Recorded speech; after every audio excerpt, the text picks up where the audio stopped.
Beyond reacting to errors, the best approach is to build your scenarios defensively from the start. Think about what could go wrong. Use filters early on to validate data.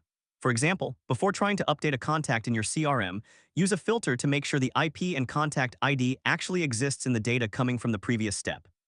If you have very long, complex scenarios, consider breaking them down into smaller, more manageable ones. They're easier to build, test, and debug individually. Test, test, test. Use the Run Once feature with various types of sample data, including data that should cause an error, to see how your scenario and your error handlers behave. Be mindful when using directives like ignore. Only use it if you are absolutely certain that an error in that specific step doesn't impact the rest of your workflow's goal. Often, it's better to handle the error explicitly.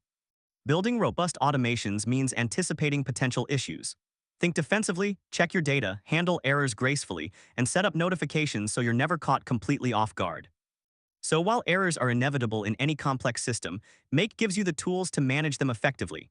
By understanding the common pitfalls, utilizing error handlers and notifications, and adopting best practices for robust design, you can build automations you can truly rely on.